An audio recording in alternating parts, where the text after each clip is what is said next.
जय श्री राम दोस्तों, राहुल देसी ब्लॉग्स में आपका स्वागत है। दोस्तों, आज हम उपस्थित हैं आपके सामने। फ़िलहाल अभी लोकसभा चुनाव का पूरा परिणाम का ब्यौरा दूंगा, लेकिन अभी उपस्थित हैं स्पेशल जो मैं बिलोंग्स करता हूं इटावा ज़िला से। इटावा ज़िला की सीट करीब 70,000 वोटों से लगभग 61 से 70 तक अभी प्रॉपर काउंटिंग आना बाकी है। समाजवादी पार्टी ने जीत दर्ज की। हमारे सांसद सिटिंग एमपी रामशंकर कठेरिया जी ने भी फाइट करने की कोशिश की, लेकिन चुनाव वो नहीं जीत पाए। उसके विभिन्न कारण हैं, उन कारणों को मैं आपके सामने क्लैरिफाई करूँगा क्या क्या कारण रहे। फर्स्ट कारण जो रहा है एंटी इनकम्बेंसी रहा है, क्योंकि इटावा का जो रिकॉर्ड कहता है कि सिटिंग एमपी जो है लगातार हारता रहा है। लेकिन इस बार भाजपा ने, इससे पहले सपा ने एक बार प्रेमदास कठेरिया पर भरोसा किया था, वो भी हार गए थे भाजपा के अशोक कुमार दोहरे से।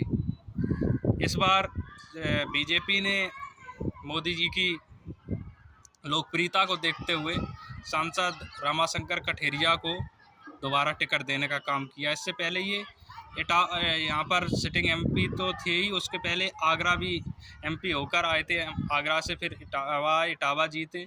अब तीसरी बार वो चुनाव लड़ रहे थे, लेकिन इस बार उन्हें हार का सामना करना पड़ा। इसके प्रमुख फैक्ट से जो रहे उनको मैं आपके सामने रखता हूँ। नंबर 1 जो फैक्ट है उनका एंटी इनकम्बेंसी, जो सत्ता विरोधी लहर है वो इटावा में जोर पर थी, वो उनका मुख्य कारण रहा। नंबर 2 उनकी अभद्र भाषा, इन्होंने जो सांसद हैं अखिलेश यादव, माननीय अखिलेश यादव जी की पत्नी डिम्पल यादव पर थोड़े आपके पिताजी डोकर या कुछ अपशब्दों का प्रयोग किया था, वो भी बहुत बड़ा कारण बना। नंबर 3 इटावा क्षेत्र में लगातार पलायन और बेरोजगारी का मुद्दा भी बहुत अहम रहा। नंबर 4 विकास ना हो पाना, क्योंकि विकास के नाम पर सांसद जी ने कोई काम नहीं किया। 2019 में कोरोना का हवाला दिया, 20 में कोरोना का हवाला दिया, उसके बाद भी उन्होंने कोई विकास का काम किया नहीं, सिर्फ फीते काटे और वादे हाई हवाई किए, जिससे जनता नाराज़ उनसे चल रही थी। और चौथा कारण ये भी है कि कुछ चंद नेताओं को तवज्जो देना, बस चंद बड़े बड़े लोगों को तवज्जो देना, उनके यहाँ बैठना, उनसे बातचीत करना और आम जनता से गहरा जुड़ाव ना होना, ये भी मुख्य कारण रहा। लेकिन वो आते जाते रहे लोगों के बीच में, ये भी अच्छा रहा, लेकिन चुनाव हारने का ये भी मुख्य कारण रहा। और 5वां कारण ये भी रहा कि उन्होंने इससे पहले विधानसभा चुनाव में डॉक्टर सिद्धार्थ शंकर का विशेष योगदान नहीं दिया, उनके साथ अच्छा कैंपेन नहीं चलाया, क्योंकि कठेरिया समाज से जो कठेरिया थी सावित्री कठेरिया जी, उनको टिकट नहीं दिया बीजेपी ने, डॉक्टर सिद्धार्थ शंकर को टिकट दिया। इस चक्कर में कठेरिया समाज के लोग उनसे खिन्न हो गए और उन्होंने सिद्धार्थ शंकर की जड़ों में मट्ठा डालने का काम किया, जिससे वो चुनाव हार गए सिद्धार्थ शंकर जी। अब ये बात तो बहुत है कि चुनाव हार गए बीजेपी के कैंडिडेट, लेकिन अब विकास के लिए अपन और बहुत पीछे चले जाएंगे, क्योंकि अब ना एमपी है ना एमएलए है, दोनों सपा के हैं और सपा की सरकार नहीं है, ना राज्य में है ना केंद्र में है। तो ऐसे में विकास के काम कैसे आएंगे, ये देखने वाला बड़ा दिलचस्प होगा, क्योंकि इटावा क्षेत्र का इतिहास रहा है, बहुत पिछड़े जिलों में जीतता रहा। उसमें चक्करनगर ब्लॉक, जिससे हम लोग बिलोंग करते हैं, वो काफ़ी पिछड़ा है। उसके विकास के लिए लगातार हम लोग अपनी मांग रखते रहे। हमारा स्टेडियम भी आया, वो भी चला गया, दुर्भाग्य है हमारा। हमारे पास कई ITI कॉलेज भी आया, वो भी चला गया।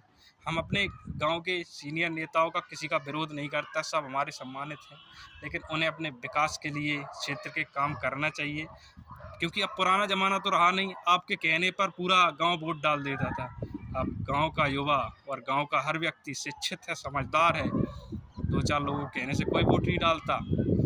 उसको जिसको वोट देना होता है उसको वोट करेगा, चाहे आप कोई भी हो, कितने बड़े भी नेता भी हो। इसलिए सतर्क हो जाओ। अभी अगर आगे बढ़ना है गांव के नेताओं को तो विकास कराना होगा, क्योंकि इससे पहले क्षेत्र में बीजेपी का, प्रधान जी बीजेपी के, ब्लॉक प्रमुख बीजेपी का, सांसद सावित्री कठेरिया बीजेपी की, ये क्या नाम है, विधायक सावित्री कठेरिया बीजेपी की थी, और वो क्या नाम है, सांसद जी बीजेपी के थे। उस थोड़े समय बाद विधायक अकेले चेंज हुए, लेकिन वो तीनों वही रहे। इस कारण से ये सीटें जो हैं चली गई। और बीजेपी भी मैं उस पर डिबेट करूंगा, लेकिन ये डिबेट अभी तक बहुत ज़रूरी थी। और सभी दोस्तों को राम राम। जो गलती बनी हो चुनाव के दौरान, मैंने जो बातें रखी हो गलत हो सकती है, लेकिन मेरा किसी से मतभेद नहीं था, क्योंकि मैं छत्री के नाते राजपूताना की बात रखना चाहता हूँ। मेरा किसी से बैर नहीं है।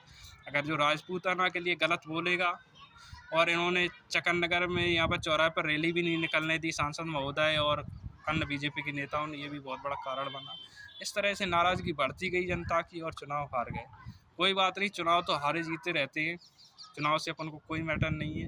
अपन को मैटर है कैसे विकास हो, कैसे अपना गांव आगे बढ़े, अपना समाज आगे बढ़े, अपना राष्ट्र आगे बढ़े। हम हिंदुत्व के साथ थे, हैं और रहेंगे। जय श्री राम, जय राजपूताना।